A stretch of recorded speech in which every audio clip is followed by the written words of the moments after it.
એ પરમ ગુરુની આપણે ઓળખ કરવાની છે કે જે જગતના સર્જનહાર છે એમના એક પાટવી અંશ છે. જેમ કોઈ મા બાપને બે ત્રણ દીકરા હોય, એમાં પેલો દીકરો જે હોય એ મોટો કહેવાય. રાજાનો કુંવર હોય એનો પાટવી કુંવર કહેવાય. દીકરા તો ઘણા હોય રાજાને, ઘણી બધી રાણીઓ હોય, ઘણા બધા દીકરાઓ હોય, પણ પહેલો જે દીકરો જન્મે એ રાજકુમાર કહેવાય, પાટવી કહેવાય. એનો ગાદીનો એ અધિકારી હોય છે. એમ અહીંયા સર્જનહારે જે જગત બનાવ્યું છે એ જગતની અંદર અંશોનું જે સર્જન કર્યું, આપણે બધા જ અંશ છીએ એમના, સર્જનહારના સંતાન છીએ. પણ સૌથી પહેલા એમને પરમ વિશેષ અંશનું સર્જન કર્યું, જે કરુણા સાગર છે. આ જગતની અંદર દિવ્ય દેહ ધારણ કરીને આવ્યા છે. જગતના જીવો જ્યારે જગત કરતાને ભૂલી જાય, કારણ કે પ્રલય કાળની અંદર જગતના જીવો સર્જનહારને જાણતા નથી. ફરી પાછા દિવ્ય પરમ ગુરુ કલ્પમાં એકવાર આ પૃથ્વી પર આવીને જગતના સર્જનહારની ઓળખ કરાવે છે. વિશેષ આ જગતની અંદર બીજા પ્રકારના જે અંશ છે બધા દેવતાઓ છે. કારણ કે આવું વિશાળ જગત બનાવ્યું છે, એનું સંચાલન કરવા માટે કોઈ તો જોઈએ ને. સર્જનહાર બધું જ કાર્ય કરતા નથી. પ્રધાનમંત્રી એક જ હોય, પણ બીજા મંત્રી પદ અનેક હોય છે જે અલગ અલગ ખાતાઓ સંભાળે. હા, યોગ્ય સંભાળે તો રાખે, નહીં તો પાછા પણ લઈ લે.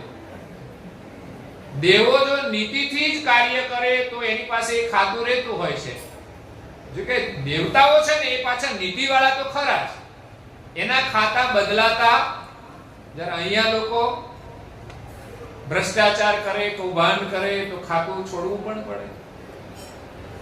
એટલે અહીંના પ્રધાનની જે વ્યવસ્થાઓ છે કાયમી નથી, પરંતુ જે સિસ્ટમ છે ને એ જ પ્રકારે બ્રહ્માંડની સિસ્ટમ છે. આ તો એક દેશ પૂરતી વાત છે કે આખા દેશના એક જે વડાપ્રધાન હોય એમાં જગતના એક સર્જનહાર છે, અને દેશના બીજા એક રાષ્ટ્રપતિ હોય, રાષ્ટ્રપતિ. એમ આ જગતના એક વિશ્વ ગુરુ છે, જે જગત ગુરુ છે, જેની સાઈન થી બધું કામ થાય. વડાપ્રધાન એ વડાપ્રધાન છે, પણ રાષ્ટ્રપતિની સહીનું મુખ્ય મહત્વ છે. એ સિવાય કોઈ કાયદો ના બની શકે, કોઈ કાર્ય મંજૂર ના થાય. એટલે સર્જનહારને આપણે પામવા હોય તો પરમ ગુરુ એ રાષ્ટ્રપતિ સમાન છે. એમની કૃપા વિના આપણે સર્જનહારને પામી શકતા નથી. અને બીજા બધા જે દેવતાઓ છે એ બધા જ જુદા જુદા ખાતા સંભાળે છે.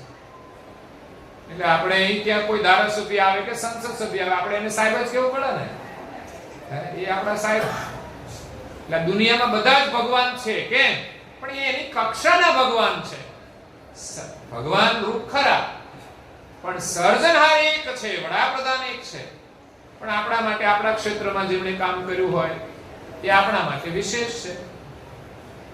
એવી રીતે દેવો અનેક છે, જેમ ખાતાઓ અનેક છે પ્રધાનમંડળના, એમાં પાછા કેન્દ્રના ખાતા જુદા હોય અને રાજ્ય કક્ષાના જુદા હોય.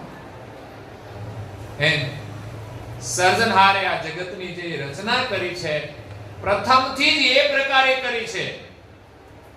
અને આ વિશ્વની અંદર સામાજિક વ્યવહાર ચાલે છે એ પણ એ જ પ્રકારે ચાલે છે.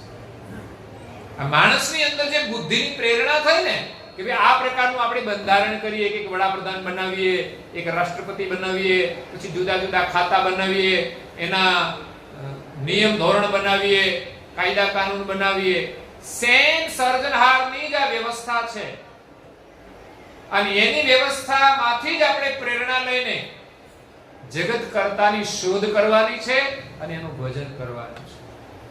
શોધ કરીશું તો આપણે એ જ સર્જનહાર મળશે, કારણ કે જેણે સર્જન કર્યું છે એ જ જીવન આપે છે. બીજા કોઈનો પણ અધિકાર છે?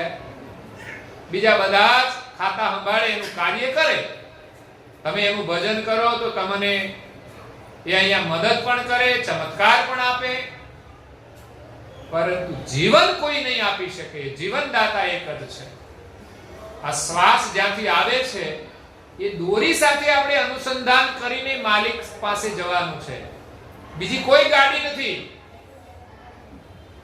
આ સોહમ તાર જે આવ્યો છે શ્વાસ રૂપી, એની સાથે જ્યારે સુરતા જોડીશું, ભજન કરીશું અને ભીતરની અંદર આપણને આપણા સ્વરૂપનો અનુભવ થશે, અને સ્વરૂપના અનુભવ થયા પછી આપણને જે દ્રષ્ટિ મળશે અને પરમ ગુરુની કૃપાથી એમનું જે સોહંગ સ્વરૂપ છે એની સાથે આપણે એકતા કરી આપણી સુરતા અને નૂરતા બંને એ પરમ ગુરુના સ્વરૂપમાં જે સોહંગ સ્વરૂપ, જે શ્વાસ છે પણ એ ગતિવાળો શ્વાસ છે, એ ગતિમાં આપણી વૃત્તિ જોડવાની છે, એનો અનુભવ કરવાનો છે. ત્યારે કરતા માલિક સાથે આપણું જોડાણ થઈ જશે. એટલે પરમ ગુરુની આપણે ઓળખ કરવાની છે. દેવોનું સ્વરૂપ પણ આપણા જેવું જ છે, પણ એ વિશેષ ગતિવાળું છે. આપણે સામાન્ય ગતિવાળા છીએ, પણ આપણને અને દેવોને બંનેને જીવન આપનાર એ સર્જનહાર છે, અને જીવન એ પરમ ગુરુનું સ્વરૂપ છે. એટલે આ શરીરમાં આપણી સુરતા જે ખોવાઈ ગઈ છે માયામાં, ઇન્દ્રિયોના સ્વાદમાં, એમાંથી થોડી પાછી વાળવી પડશે. એટલે મહાપુરુષો એમ નથી કહેતા કે તમે સ્વાદિષ્ટ ભોજન ન જમો, તમે સુંદર વસ્તુનું અવલોકન ન કરો, તમે કશું સાંભળો નહીં, કશું બોલો નહીં, પરંતુ વ્યર્થ રીતે જે આ શરીર દ્વારા આપણે વ્યવહાર કરીએ છીએ એમાંથી આપણે પાછા વળવાનું છે. દુનિયાની મારી તારી કરીને આપણને શું મળવાનું? તો એમાંથી ગુરુ મહારાજ પાછા વાળે છે. અને તમારી વાણીનો સદુપયોગ કરો કે જેનાથી તમને જીવનમાં શાંતિ મળે, તમને જીવનમાં આનંદ મળે. વાતો કરવાથી ઘડીક તો આનંદ આવશે, પછી અશાંતિ ઊભી થશે. જ્યારે ગુરુ મહારાજના ગુણગાન ગાવાથી, ધર્મ ગ્રંથોનો અધ્યયન કરવાથી, ભજન કીર્તન કરવાથી આપણને પરમ આનંદની અનુભૂતિ થાય છે. પણ ધીમે ધીમે આપણે અભ્યાસ કરવાનો છે. આમ તો જો બાળકોને તમે ભણવા ના મોકલો તો ભણવા જાય જ નહીં, એને તકલીફ તો પડે જ. ઘર છોડીને ભણવા જવું ગમે નહીં, પણ ભણશે તો જ સુખી થવાના છે. એ અત્યારે આપણે જોઈએ છે જે શિક્ષિત લોકો છે ને એ આર્થિક રીતે સંપન્ન છે, અને જે થોડા અશિક્ષિત છે એ વધુ લોકો ગરીબ છે. હા, કોઈ પ્રારબ્ધ લઈને આવ્યા હોય અને સુખી સંપન્ન પરિવારમાં જન્મ થયો હોય અને પછી ભણ્યા ના હોય, છતાં પણ એના પ્રારબ્ધના બળે એ સુખી રહે, પ્રારબ્ધના બળે એ સારું કામ પણ કરી શકે. પણ કામ કર્યા વગર એને કશું મળે ખરું? માનો કે એની પાસે ભણતર નથી પણ ગણતર હોય અને પોતે મહેનત કરે તો લોકોના કાર્યમાંથી પણ પ્રેરણા લઈ અને સુખી થઈ શકે છે. એટલે આપણે જીવનમાં અભ્યાસ કરવાનો છે. કોઈ પણ મહાપુરુષો જેનો ઉપદેશ છે એ આપણા કલ્યાણ માટે જ છે. એમની પાસે જે અનુભવ હોય તે આપ્યો છે. પણ આ જગતની પણ અંદર કોઈ પણ મહાપુરુષોનો તમે સત્સંગ શ્રવણ કરો, એમાંથી તમને જે સારું લાગે તે ગ્રહણ કરો. આપણે પ્રથમ તો આ માયાના બંધનમાંથી છૂટવાનું છે. માયાના બંધનથી જ આપણે દુખી છીએ. રાગ, દ્વેષ, હર્ષ, શોક, કામ, ક્રોધ, લોભ, મોહ, ભય, શોક, સંતાપ, ઈર્ષા, આ આપણને જે પરેશાન કરે છે એમાંથી આપણે છૂટવાનું છે. અને પછી આપણે આપણા આત્મ કલ્યાણનો પુરુષાર્થ કરવાનો છે. જ્યાં સુધી વ્યવહાર શુદ્ધિ નહીં થાય ત્યાં સુધી આત્મ શુદ્ધિ થવાની નથી. એટલે પહેલા આપણે આપણો વ્યવહાર શુદ્ધ કરવો પડે, ત્યારે આપણને આત્મ દ્રષ્ટિ પ્રાપ્ત થાય છે. તો આ જગતની વ્યવસ્થા એક સર્જનહાર છે એક આખા વિશ્વના જગત ગુરુ છે અને બીજા બધા દેવતાઓ જે બ્રહ્માંડનું સંચાલન કરવા માટે કરતા એ મૂક્યા છે અને આપણને બધાને તો મોજ કરવા માટે મોકલ્યા છે. આપણે તો મોજ જ કરવાની, પણ મોજ કરતા આવડે તો નહીં તો અધોગતિમાં પણ જઈ શકાય છે. અનીતિ અધર્મથી જો આપણે મોજ કરીશું તો પરિણામે આપણે અધોગતિમાં જવું પડશે. ઘણીવાર લોકો એમ કહેતા હોય છે કે જે લોકો જૂઠ કરે છે, પ્રપંચ કરે છે, બધા સુખી છે અને ધર્મ પાળે છે વધુ દુખી છે. પણ મારા મગજમાં આ વાત બેસતી નથી. મેં તો કોઈ અધર્મીને સુખી જોયો જ નથી અને ધર્મીને મેં દુખી નથી જોયો.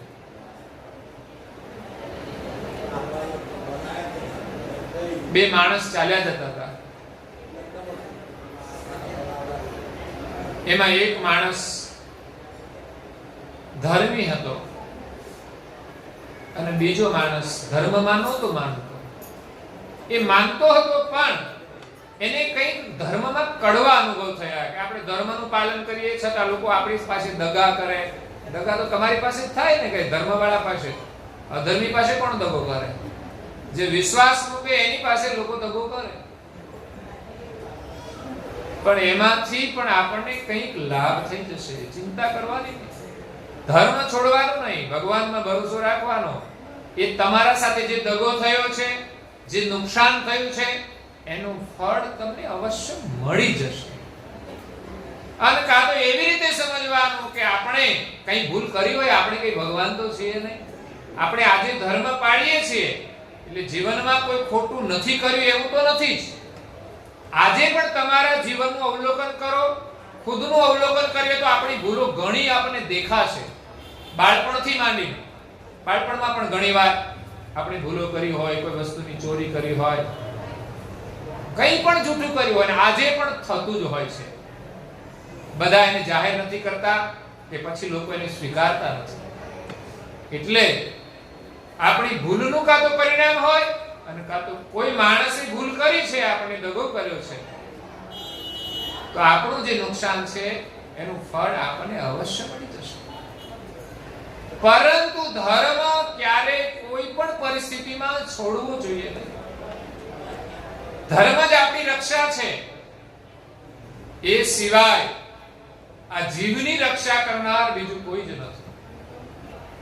તમે જુઓ, આજે પણ પરિવારની અંદર જ્યાં સંસ્કાર છે ત્યાં જ શાંતિ છે.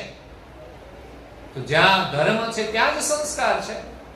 ધર્મ વિના સંસ્કાર ગુરુ જ્ઞાન વિભૂધર આए महामंगल मत सब ही उठाए महामंगल मत सब ही उठाए हर कोई कर्म प्रसाद સંબંધોમાં કડવાશ સંબંધોના પરિણામ એ પ્રકારના અવશ્ય બનતા છે. એની પાછળના કારણો એકબીજાની સમજણનો અભાવ હોય છે, ત્યારે આવા કડવા અનુભવ થાય છે અને એકબીજાના ઋણાનું સંબંધ એ પ્રકારના હોય છે.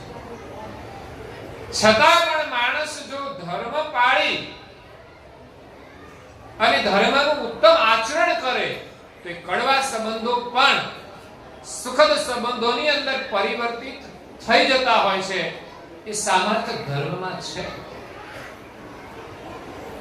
એ જ શ્રેષ્ઠ ધર્મ છે. બાકી આપણે ધર્મ પાળીએ પણ મુશ્કેલીમાં છોડી દઈએ એ આપણો કાચો ધર્મ છે. જ્યારે પાકો ધર્મ છે કોઈ પણ પરિસ્થિતિમાં આપણે છોડીએ નહીં. એટલે સર્જનહારે જે વ્યવસ્થા કરી છે એ બહુ અદ્ભુત કરી છે. દેવો આપણા મોટા ભાઈઓ છે, એનો આપણે આદર કરીએ અને સામાજિક જીવનની અંદર કંઈ પણ મુશ્કેલી હોય તો કરતા માલિકે દેવોની વ્યવસ્થા કરી છે. તો દેવોનો પણ આપણે આદર કરીએ, એનું પણ આપણે સન્માન કરીએ, એની પણ આપણે જય બોલાવીએ. કોઈ પણ વ્યક્તિ એક જ દેવને માનશે તો એક દેવને યા તો 5 દેવોને સ્મરણ કરશે.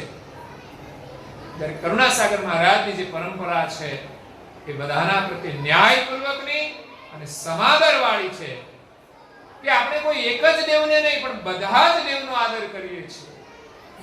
એટલે તો પરમ ગુરુએ બધા જ દેવની ઓળખ આ પિંડમાં કરાવી કે આ બધા જ દેવો અહીંયા શરીરમાં વસે છે, જે આ ચૈતન્ય અંશની સેવા કરી રહ્યા છે. અને બહારની અંદર પણ જે બધા દેવતાઓ થઈ ગયા છે, જે કાર્યો કરી ગયા છે, એની જે સ્થાપનાઓ છે, એનું પણ આપણે વંદન કરીને આદર કરીએ છીએ. પરંતુ આપણે માલિકને ભૂલવા ન જોઈએ. માલિકને જો ભૂલી જઈએ, જે બનાવનાર છે એને ભૂલી અને જે કરતા માલિકે દેવોનું સર્જન કર્યું છે એનું જ માત્ર ભજન કરીએ તો બહુ અન્યાય થશે. ઘરમાં પણ આવું બનતું હોય છે. ઘરમાં 3 પેઢી હોય, એક દાદા હોય, પછી બીજી પેઢી હોય, પછી ત્રીજી પેઢી હોય. ત્રીજી પેઢી દાદાને ભૂલી જાય કે આ તો ખોખા થઈ ગયા ખાલી, એ આપણને ગમે નહીં, તો એ અન્યાય કહેવાય છે. એના જ આશીર્વાદ લેવા જોઈએ, પછી બીજા નંબરની પેઢી આવે, એ ન્યાય છે. એમાં માલિકનું ભજન પ્રથમ કરવું જોઈએ, પછી દેવોનો પણ આદર કરવો. એટલે દેવોનું કાર્ય છે, એનું મહત્વ છે. આપણા શરીરમાં સૂર્યના દેવતા નહીં હોય તો આપણને દેખાવાનું નથી. જીભની અંદર વરુણદેવ બિરાજમાન છે તો સ્વાદ નહીં આવે. દેવોના તત્વો વિના શરીર કામ જ નથી કરી શકે તે. એટલે શરીરને કાર્ય માટે કરતા માલિકે તત્વોના રૂપમાં દેવ મૂક્યા છે. પણ પાછા આપણે ના આવીએ ચૈતન તો આ શરીર ચાલે એમ. માલિક વગર પણ દેવોથી કોઈ કાર્ય થઈ શકે. આ શરીરમાં આંખ જોવે ખરું સૂર્ય ચંદ્રના માધ્યમથી, પણ ચૈતન આત્મા ચાલ્યો જાય પછી સૂર્ય ચંદ્ર તો અંદર હોય છે પણ એ જોઈ શકતા નથી. એટલે 2 પ્રકારની સત્તા કામ કરે છે. આંખમાં એક તત્વના રૂપમાં સૂર્ય પણ કામ કરે છે, અને બીજું આ શરીરને ચલાવનાર જે ચૈતન છે એની સત્તાથી જ આખું શરીર ચાલે છે. આંખ તો જોવાનું જ કામ કરે, સાંભળવાનું કામ કરે, સૂર્ય પ્રકાશ જ આપે, એ બીજું કોઈ કાર્ય ન કરે. હા, પણ એના કાર્યમાં એક ક્યાંય પણ ચૂક નથી આવવા દેતો. વિચાર કરો, એ દેવતા છે, એના ધર્મને એ ચૂકતા નથી. આપણે મોડા ઉઠીએ છીએ પણ એ ક્યારેય એ મોડો ઉઠતો નથી, એ નીતિમાં ચાલે છે. પણ એક પક્ષનું એનું કામ છે. એમ દરેક ઇન્દ્રિયો જુદી જુદી, બધા જુદા જુદા દેવતાઓ જુદું જુદું કાર્ય સંભાળે છે. પણ આખા શરીરમાં બધાને સત્તા આપનાર એક ચૈતન છે, જેના દ્વારા એ સાંભળી શકે, જેના દ્વારા એ જોઈ શકે, જેના દ્વારા એ સ્વાદની અનુભૂતિ કરે. એટલે આ બધું અનુભવ કરવા વાળો જો ચૈતન એ બધાથી ન્યારો છે, શરીરથી ન્યારો છે. આપણું સ્વરૂપ શરીર જેવું નથી, પણ આપણે આકૃતિમાં બંધાઈ ગયા છે અને એમાં અંજાઈ ગયા છે. એટલે એને આપણું રૂપ માનીએ છીએ અને એને જ હારું કરવા મથીએ છીએ. બોલો, એ જ હારું લાગવું જોઈએ, એનો ફોટો હારો આવવો જોઈએ, દેખાવ હારો થવો જોઈએ, એની પાછળ આપણું ધન વાપરીએ છીએ, એના પાછળ આપણો સમય સવારે અડધો કલાક આખા અરીસામાં સામે ઉભા રહીને તૈયાર થવામાં કાઢે, પણ ભગવાનના મંદિર આગળ અડધો કલાક પ્રાર્થના માટે તમે નથી કાઢતા. કે તમને આ જીવન કોણ આપે છે? આ બધું બનાવ્યું કોણે? આપણે ખાવાનું આપણને મળે છે, આપણે મહેનત કરીએ છીએ, જમવાનું બનાવીએ છીએ, પણ પહેલા કોઈ બનાવ્યું છે તો આ બધું મળે છે. અને એ આખા બ્રહ્માંડની વ્યવસ્થા કોણ ચલાવે છે? નહીં તો કઈ વસ્તુની તંગી ઊભી થઈ જાય આનું ધ્યાન કોણ રાખે છે કે આપણા સુધી દરેક વસ્તુ પહોંચે છે? આ બધી વ્યવસ્થા માલિકની કરેલી છે. અને બીજા નંબરે દેશની અંદર એક વ્યવસ્થા એના જેવી જ છે બીજી, એ પણ લોકો ચલાવી રહ્યા છે.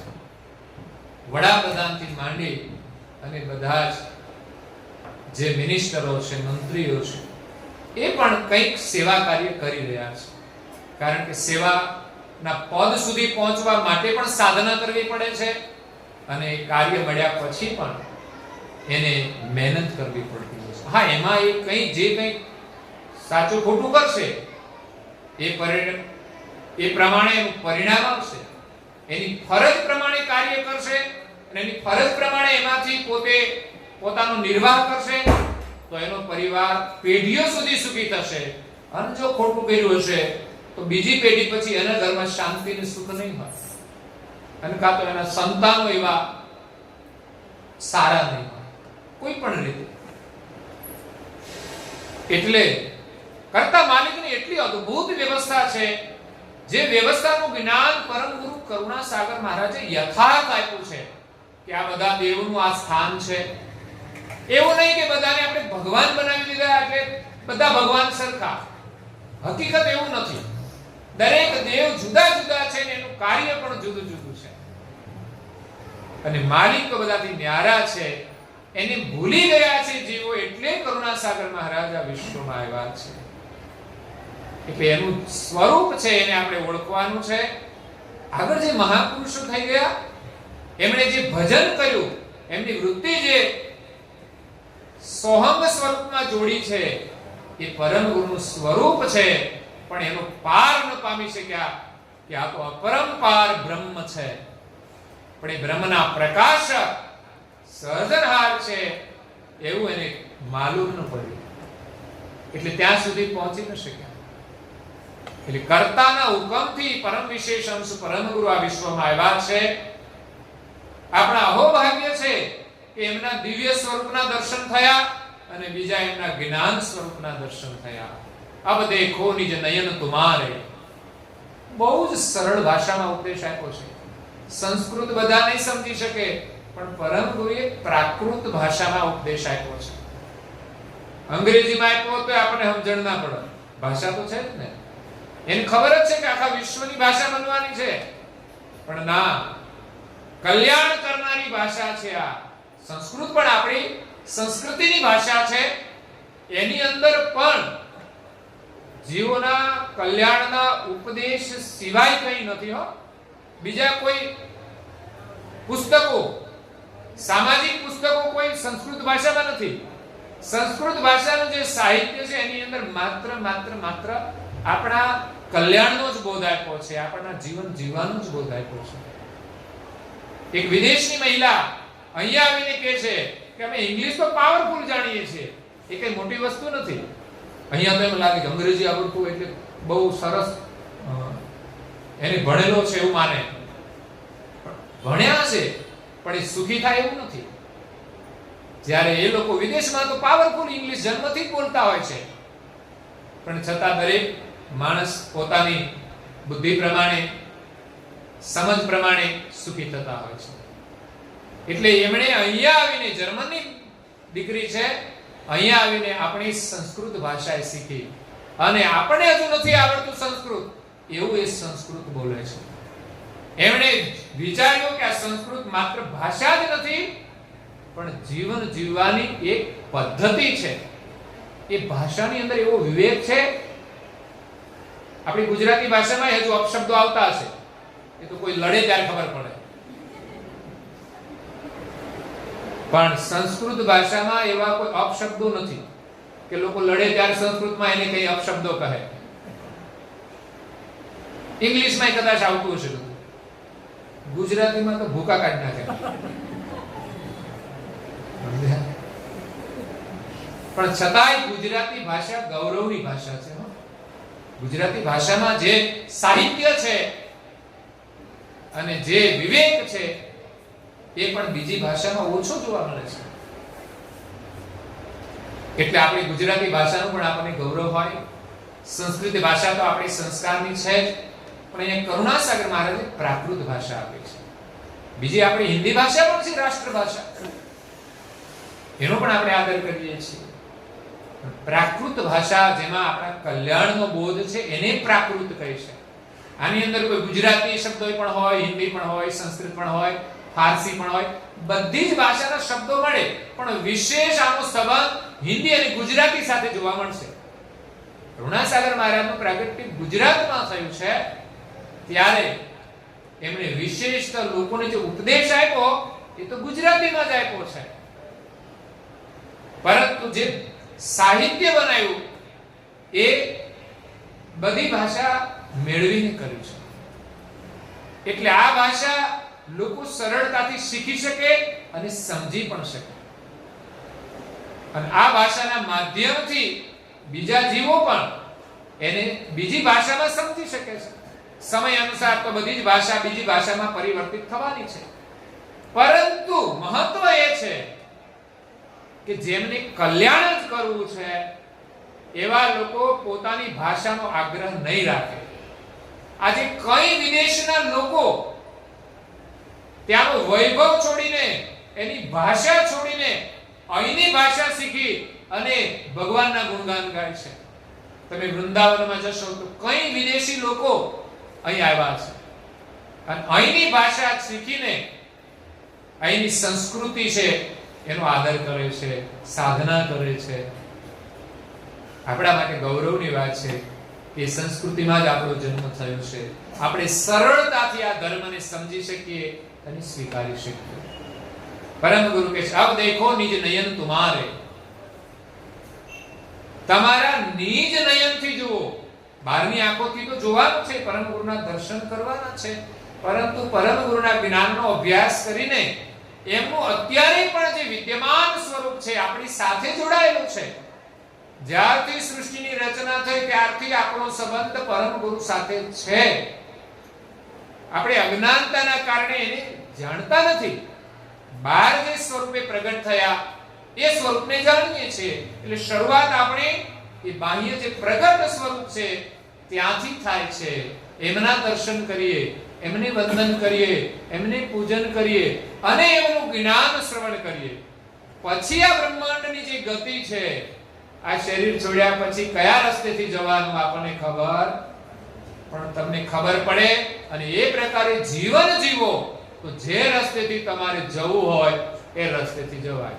આમ તો શાસ્ત્રોના પરમ ગુરુએ 4 માર્ગ બતાવ્યા છે. બીજા શાસ્ત્રોમાં ભિન્ન ભિન્ન માર્ગ બતાવ્યા છે.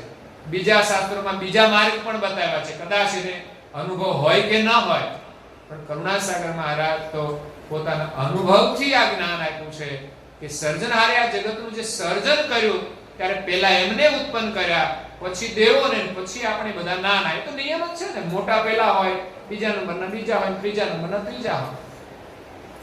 એટલે આપણી પાસે સમજણ બહુ ઓછી, એટલે આપણે બધા નાના. દેવોને એવી ગતિ આપી, એની પાસે વિશેષ સમજણ છે. અને પરમ ગુરુ એ તો સર્વજ્ઞ છે, એને ક્યારેય અજ્ઞાન લાગુ પડતું નથી. કદાચ આ બ્રહ્માંડમાં આવે તો પણ આ સંસારની માયા એને સ્પર્શી શકતી નથી. બાકી મોટા મોટા દેવતાઓ પણ માયાથી વિચલિત થયા છે. તમે એના પુરાણ વાંચશો તો ખબર પડશે. ત્યારે નક્કી થાય કે માલિક નથી પણ દેવ છે. એ પણ માયાથી વિચલિત થઈ અને નીચે પડી જાય છે, પરંતુ એ પાછા ઊભા થઈ જાય છે. એ દેવ છે માટે ઊભા થઈ જાય અને આપણે પડી જઈએ. આપણે ઊભા થઈ શકીએ? આપણને કોઈ ઊભા કરે તો થવાય, નહીં તો થવાય. એટલે દેવોનું અનુકરણ ક્યારેય કરવું નહીં. નહીં તો ગોથું ખાઈ જઈશું તો ઊભા થવાશે નહીં, બેભાન થઈ જઈશું. એટલે પરમ ગુરુનું જે સ્વરૂપ છે એને આપણે ઓળખવાનું છે કે આ શરીરમાં કયા દ્વારેથી જવાનું છે. જવાના 4 દ્વાર બતાવ્યા છે. એક નેત્ર દ્વાર છે, બીજું મુખ દ્વાર છે, ત્રીજું મળ દ્વાર છે અને ચોથું બ્રહ્મરંધ્રનું સ્થાન, અહીંયા જે તાલુકા સ્થાન કહેવાય, એ 4 સ્થાન છે. 4 દ્વારેથી જીવ જાય છે. એમાં નેત્ર સ્થાન એ ઉત્તમ ગણાય છે. જાગ્રત અવસ્થા ત્યાં રહે છે. માણસ જો પ્રભુનું સ્મરણ કરતા કરતા જાય તો નેત્ર દ્વારેથી જાય અને જે ઈષ્ટનું સ્મરણ કરતો એના ધામમાં જઈ શકે. તો આંખો ખુલ્લી રહી જાય તો સમજવાનું નેત્ર દ્વારેથી જીવ ગયો છે. પછી મુખ દ્વારેથી જાય તો મુખ ખુલ્લું રહી જાય છે. મુખનો ધર્મ ખાવાનો છે. એટલે જે ખાવાના શરીરો છે ને, જેમાં માત્ર ખાવા પીવાનું જ જ્ઞાન હોય, પશુને શું હોય? ખાવાનું મળી જાય મોજ. એટલે પશુની યોનિમાં જાય છે, પક્ષીની યોનિમાં જાય છે. ત્રીજું મળ દ્વાર છે. બીજી જે મુખ દ્વાર છે ત્યાંથી જે જીવ જાય એ સ્વપ્નાવસ્થામાં જાય છે. સ્વપ્નાવસ્થામાં જાય એટલે મુખ દ્વારેથી જ જાય. જો જાગ્રત અવસ્થા ન રહી, ભગવાનનું સ્મરણ ન રહ્યું એટલે સ્વપ્નાવસ્થા લાગી જવાની. માયાની છે સ્વપ્નાવસ્થા. સંસારની માયાનું સ્મરણ કરે એટલે સમજવાનું આ સ્વપ્નાવસ્થા ચાલે છે. કાં તો ભૂતકાળ હોય, કાં તો ભવિષ્યનું. મારું શું થશે? તો સ્વપ્નાવસ્થામાં જાય છે. તો પશુ માત્રની અવસ્થા પ્રધાન સ્વપ્ન છે, એટલે એ પશુની અંદર જાય છે, મુખ દ્વારેથી જાય. જ્યારે જાગ્રત અવસ્થાએ જાય તો મનુષ્ય શરીર પણ ધારણ કરે, કારણ કે મનુષ્યની જાગ્રત અવસ્થા છે. એટલે અવસ્થા સાથે સંબંધ જોડાયેલો છે અને અભ્યાસ વગર આ અવસ્થા વર્તમાન કરી શકતી. ત્રીજું દ્વાર છે મલ દ્વાર, જ્યાં સુષુપ્તિ અવસ્થા પ્રધાન હોય, માણસને ભાન જ ન રહે. એ સમયે ત્યારે મળ દ્વારેથી એનો જીવ જાય, ત્યારે એની મળ થઈ જતો હોય છે. એટલે માનવાનું કે મળ દ્વારેથી જીવ ગયો છે. એને ક્યાં જવાનું? તો કે સ્થાવર જાતિમાં, વનસ્પતિમાં. કેમ કે એ વધારે પોષણ ખાતર મેળવીને કરે છે. મળ એ એનો ખોરાક છે. મળ દ્વારથી જીવ જાય એ સ્થાવર જાતિમાં જાય છે. અને પાંચમું જે તાલુકા સ્થાન છે, જે તુર્યાવસ્થામાં જે યોગી પુરુષો છે એ ત્યાંથી પોતે જાય છે. તો યોગ અનુસાર એ જે દેવનું આરાધન કરે છે દેવધામ સુધી જઈ શકે છે. જાગ્રત અવસ્થાની અંદર માણસ જો સર્જનહારનું સ્મરણ કરે તો સર્જનહારને પણ પામી શકે છે. આ પ્રકારે 4 દ્વાર અને 4 અવસ્થાઓની ગતિ છે. પણ આનું જ્ઞાન અને અભ્યાસ કરવા માટે પરમ ગુરુના જ્ઞાનનો આપણે અભ્યાસ કરીએ અને પ્રભુનું સ્મરણ કરવાનો અભ્યાસ કરીએ તો એમની કૃપાથી આપણી સદગતિ થાય. જો ભાન હોય તો આપણે એ રીતે કરી શકીએ, નહીં તો આ શરીરમાં જે કર્મ હશે એ પ્રમાણે એ દ્વારેથી જીવ જશે અને એ પ્રકારના શરીરની અંદર એ પ્રવેશ કરશે. તો કરો અનુભવ ગુણ સ્વરૂપ હમારે. પરમ ગુરુનું સ્વરૂપ કેવું છે એનો તમે બધા અનુભવ કરો. પરમ ગુરુની સેવા, પૂજા, પ્રાર્થના, ભજન, કીર્તન, સત્સંગ દ્વારા આપણને જે અંતરમાં નિર્મળતાનો અનુભવ થાય છે, શાંતિનો અનુભવ થાય છે, પરમ આનંદનો અનુભવ થાય છે, એ પરમ ગુરુનો અલૌકિક સ્વરૂપ છે, જે આ શ્વાસ સાથે જોડાયેલું છે. પણ ધીમે ધીમે અભ્યાસ કરતા એમની કરુણાથી એના સ્વરૂપનો અનુભવ થશે. એસા હમ હે પુરુષ હે આદુ વસુ જહાં નિજ ધામ અનાદુ. હું આદ્ય પુરુષ છું. જગતનું સર્જન થયું ત્યારે પ્રથમ મને સર્જનહારે ઉત્પન્ન કર્યો છે અને હું આ માયાથી પર છું. વસુ જહાં નિજ ધામ અનાદુ, જે અનાદિનું ધામ છે. સૃષ્ટિ નહોતી એના પહેલા જે સર્જનહાર નિવાસ કરે છે એ ધામ અનાદિ છે. એ ધામની અંદર હું એના સાનિધ્યમાં અખંડ નિવાસ કરું છું. જ્યારે સર્જનહારે આ જગતની રચના જે કરી છે એમાં જે દૈવી ધામો બનાવ્યા છે એ તો સૃષ્ટિના અંતકાળ સુધીમાં અનેક વાર એનો પ્રલય થાય છે, પાછું સર્જન થાય છે. દેવોનો પણ પ્રલય થાય છે, એનો પણ મૃત્યુ થાય છે, એનો પણ જન્મ થાય છે. પણ એનો જન્મ આપણા જેવું નથી હોતું. એમનું શરીર સ્થૂલ નથી, એ સૂક્ષ્મ શરીરે, કારણ શરીરે જન્મ લે છે અને મૃત્યુ પામે છે. એટલે महामंगल मत सब ही उठाए निज गुरु ज्ञान विपुल જ્યારે આ निज માંથી ज्ञान સાક્ષાત ભગવાન 105 વર્ષ રહીને जय जय गुरुदेव જ્યારે શરીર છોડીને જવાનો સમય થાય છે ત્યારે બધાને ઉપદેશ આપે છે કે હવે હું આ શરીર છોડીને જાઉં છું. શરીરના માધ્યમથી તમે દર્શનનો લાભ લીધો, સત્સંગનો લાભ લીધો, વંદનનો લાભ લીધો, પૂજાનો લાભ લીધો, પણ હવે આ શરીર છોડીને હું જાઉં છું. આ એની સ્થાપના પૂજ્ય શ્રી નારાયણદાસજી મહારાજ શ્રીએ હયાતીમાં સુરકુવા ગામે કરી હતી અને પરમ ગુરુના ગયા પછી એમણે સારસાપુરીમાં એમના સ્વરૂપની સ્થાપના કરી. એટલે એક પરંપરા સ્થાપી છે કે પરમ ગુરુ આ જગતની અંદર પ્રગટ થયા, જીવોને ઉપદેશ આપ્યો. એ એમનું પણ એક સ્વરૂપ છે અને પ્રારંભમાં એમની સેવા, પૂજા, પ્રાર્થના બહુ જ અનિવાર્ય છે. અને સ્વયં પરમ ગુરુએ વિશ્વબ્રહ્મ વિધ્વંસનિધિ ગ્રંથમાં પણ લખ્યું છે કે કૈવલ કરતા એનું જે સ્વરૂપ છે, એમના જે ચરણ છે એ પરમ ગુરુ છે. એટલે પરમ ગુરુની આપણે પૂજા કરીએ તો સમજવાનું કૈવલ કર્તાના ચરણની પૂજા કરીએ છીએ, એમના વચનામૃત સાંભળીએ છીએ તો એ કેવલ કર્તાની જ વાણી આપણે સાંભળીએ છીએ. એટલે પરમ ગુરુનું જે સ્વરૂપ છે એની પૂજા પ્રાર્થના, એનો આદર એ વિદ્યમાન છે એવા ભાવથી કરવો જોઈએ. વિદ્યમાનનો ભાવ હશે ને તો એના આશીર્વાદ સદાય તમારા જીવનમાં, તમારા પરિવારમાં રહેશે. પણ એ પરમ ગુરુના ફોટા હોય અને આપણે વાતવે વળગી જઈએ મારી તારીમાં, તો સમજવાનું આપણે એમ જ માનીએ છીએ કે અહીં પરમ ગુરુ ક્યાં છે. આપણા ઘરમાં પણ આ પરિસ્થિતિ છે. ઘરમાં પરમ ગુરુ છે એવી જ રીતે જો જીવીએ ને તો પરમ ગુરુ સાક્ષાત છે જ. આપણી સાથે તો એનું સ્વરૂપ છે જ, પણ દિવ્ય દેહ સ્વરૂપે પણ આપણે એને જો સ્વીકારીએ તો આપણા કાર્યો પણ એ કરશે, અવશ્ય કરશે. કોઈના દ્વારા પણ એ પ્રેરણા કરશે.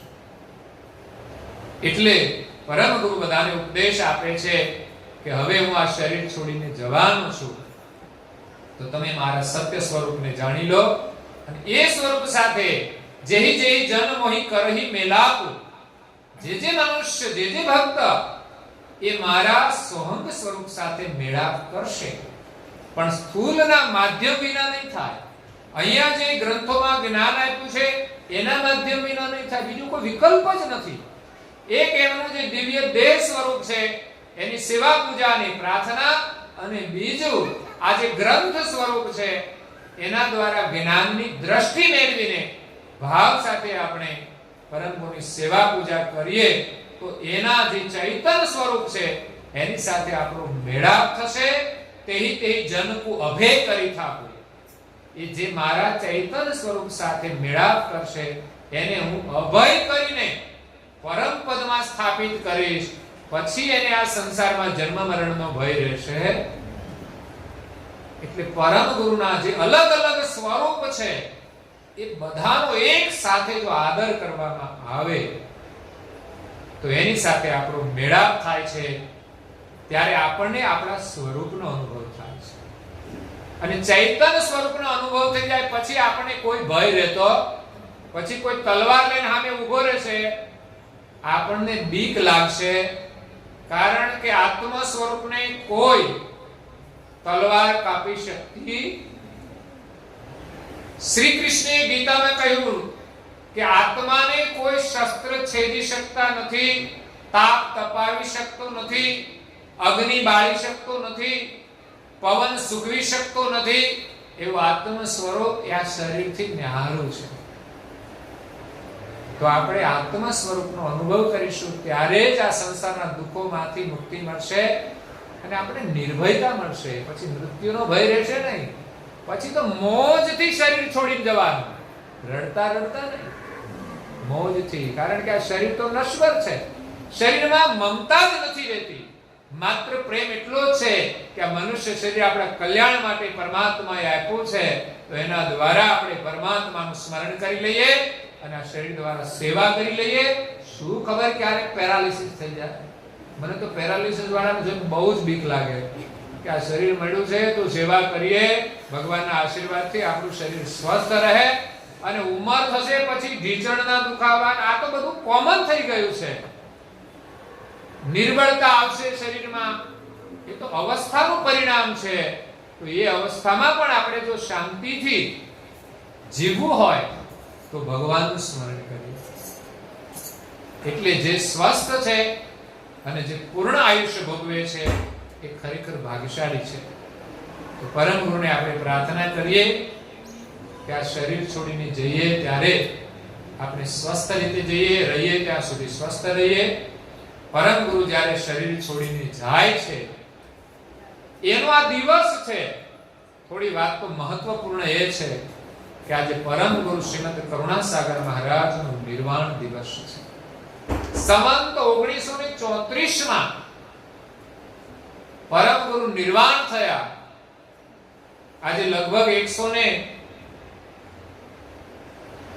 143 કે 44 વર્ષ થયા. 44 વર્ષ થયા. 144 વર્ષ પહેલાનો આજે પ્રસંગ છે. આપણે માત્ર અંતરથી વિચારીએ ને તો પણ એની સંવેદનાઓ આપણું કલ્યાણ કરી દે છે. પરમ ગુરુ 105 વર્ષ રહ્યા અને ભક્તોને એમને જ્ઞાનનો બોધ આપ્યો અને એમના હૃદયની અંદર જે ભક્તિનો ભાવ જગાડ્યો અને પરમ ગુરુમાં ભક્તોની એવી તો પ્રીતિ થઈ ગઈ કે સંસાર પ્રત્યેની જે મમતા અને માયા હતી એનો મોહ છૂટી ગયો. કોઈ પણ સત્સંગનો લાભ લેવા માટે બધા જ કામ છોડીને એ ભક્તો એનો લાભ લેવા માટે જતા હતા. એનું જ આજ એક નાનું સ્વરૂપ છે કે તમે બધા અહીં સુધી જે આવ્યા છો એનું જ પ્રતિબિંબ છે, એનું જ એક સેમ્પલ છે. પરમ ગુરુના દર્શન માટે, એમના વચનામૃત શ્રવણ કરવા માટે જ આજે આપણે ભેગા થયા છીએ. અને જ્યારે આ સ્થાન છોડવાનું થાય અને ઘરે જવાનું થાય તો આપણા માટે પરમ ગુરુના વિયોગનું દુઃખ થાય છે. પરમ ગુરુને ભૂલીને આપણે કંઈ પણ કરવાનું થાય તો આપણને દુઃખ થવું જોઈએ. અગર તો કોઈ પણ કામ કરીએ પરમ ગુરુ ભૂલાવા જોઈએ. અહીંથી ઘરે જઈએ તો પણ બસ પરમ ગુરુના સ્મરણમાં, કોઈ પણ કામ કરીએ તો પણ પરમ ગુરુના સ્મરણમાં, બસ એવો અભ્યાસ કરવાનો છે. તો દુઃખ થશે નહીં અને આવશે પણ નહીં. પરમ ગુરુ જ્યારે શરીર છોડે છે ત્યારે અલૌકિક ઘટના બને છે. એમ કહેવાય છે પરમ ગુરુએ શરીર સ્વેચ્છાએ છોડી દીધું અને પછી એમના જમણા ચરણના અંગૂઠામાંથી અગ્નિ પ્રજ્વલિત થયો અને શરીર એમનું અદ્રશ્ય થઈ ગયું. ન એમની કોઈ રાખ રહી. એ સ્થૂળ શરીર નહોતું માટે એમની કોઈ રાખ નથી બની. માત્ર દ્રષ્ટિગોચર ભક્તોના માટે એક અલૌકિક ચમત્કાર થયો કે પરમ ગુરુએ દેહ છોડી દીધો છે અને એ દેહ વિલીન થઈ ગયો. કારણ કે આ મૃત્યુલોકની અંદર પ્રગટ થવા માટે એમણે પંચભૂતનો સોલો ધારણ કર્યો હતો. પંચભૂત વિના તો આપણને એનું સ્વરૂપ દેખાય. તત્વો શુદ્ધ હતા, સંપૂર્ણ શુદ્ધ અને પવિત્ર હતા. એટલે માતાના ઉદરથી નહોતા જન્મ્યા, પણ પરમ ગુરુએ અવિગત ગતિથી શરીર ધારણ કર્યું હતું. એટલે તત્વનો દેહ એમણે છોડ્યો એટલે અવિગત ગતિએ એમાં અગ્નિ પ્રગટ થયો અને પંચભૂતમાં વિલીન થયો. પછી દિવ્ય પરમ ગુરુ કાશીમાં જઈને પ્રગટ થયા અને અહીંયા બધા તો બેભાન થઈ ગયા. પરમ ગુરુ વિના શુદ્ધ બુદ્ધ ભૂલી ગયા, અન્ન જળ છોડી દીધા. આવો એનો પ્રેમ હતો. એટલે જ આપણે આજે ઉપવાસ કરવાનો છે. મસાલા તો છોડજો પાછા. આજના દિવસે તો કમસે કમ સંયમ રાખજો અને સંકલ્પ કરજો કે ભગવાન અમને કાયમને માટે આ બંધનમાંથી છોડાવે. કારણ કે આજે બીમારીઓનું મૂળ કારણ છે. એનાથી સાવધાન થઈને આપણે આમાંથી છૂટવાનું છે. પણ અન્ન વિશેની જે આસક્તિ છે એ પણ આપણે છોડવાની છે. માટે ઉપવાસ કરવાનો, શુદ્ધ ઉપવાસ કરવાનો. અન્ન ખાઈ શકાય, એક ટાઈમ જમીએ તો ખાઈ શકાય. કોઈ એવો વ્રત કરે કે મારે ફલાહારથી વ્રત કરવું છે તો ફલાહારથી કરી શકાય. પણ ફલાહાર કહેવાય કોને? જે જાળવે લાગે એને જ. રસોડા ઉપર બને એને ફલાહાર કહેવાય. આપણે રસોડામાં ફલાહાર લાવી દીધો છે. એનું નામ જો ફળ આહાર કહેવાતો હોય તો સમજવાનું એક દિવસ ફળ ખાઈને તમે જીવી ન શકો. લોકો જંગલમાં તપ કરતા હતા ને, એ કાયમ ફળથી જીવતા હતા. ત્યાં કોઈ ચૂલા નહોતા કે ત્યાં બટાકાની સૂકી ભાજી કરીને ખાય. રાજગરાનો શીરો, આ તો પાકું ભોજન કહેવાય સાહેબ. રાજગરાનો શીરો ખાવો હોય તો પછી ઉપવાસ ક્યાં રહ્યો? એ દિવસે તો સાદું ભોજન, હલકું ભોજન હોવું છે. એટલે બને ત્યાં સુધી ફલાહારનો નિયમ લેવો હોય તો હું તો કહું છું સફરજન છે, દાડમ છે, કેળા છે, બધું જ ખાઈ શકો અને પર્યાપ્ત માત્રામાં ખાઈ શકો. પણ ઘરે જે રસોડું બને છે ને એ તો ફલાહાર છે. આપણે નક્કી કર્યું છે વસ્તુ જુદી છે. બટાકાને ફલાહાર નામ લીધું છે. ઘણું બધું ફલાહાર થઈ ગયું છે. બહુ ભજીયા બધું બને ફલાહારમાં લેવું. એટલે આપણે ખાવું હોય તો ખાઈ લેવું, વાંધો નથી. શાસ્ત્રો એમ નથી કહેતા કે ન ખવાય. ઉપવાસ એટલે જે રોજ ખાઈએ છીએ એના કરતા થોડું ઓછું ખાવું. ન ખાવાનું, ન ખાવું એ પહેલો ઉપવાસ. ન ખાવાનું એટલે ઊભા ઊભા ખાઈએ. ઘરમાં આવું પાછું ચાલતું હોય ઘણું. એટલે એક દિવસ શુદ્ધ ભોજન. અહીંયા અમે ગુરુ પૂર્ણિમાથી પરમ ગુરુને પ્રસાદ ધરાવવાનું આયોજન કર્યું છે. પહેલા અહીંયા મંદિરમાં આપણે પ્રસાદ નહોતા ધરાવતા. ધરાવીએ સાકર છે, બીજું પ્રસાદ, ફળ છે, એવું ધરાવીએ ઉપાસના પછી. પણ ભોજન પ્રસાદ જે આપણે ઘરે બનાવીએ, જે આપણે ખાવાનું છે, એ ભોજન નહોતા ધરાવતા.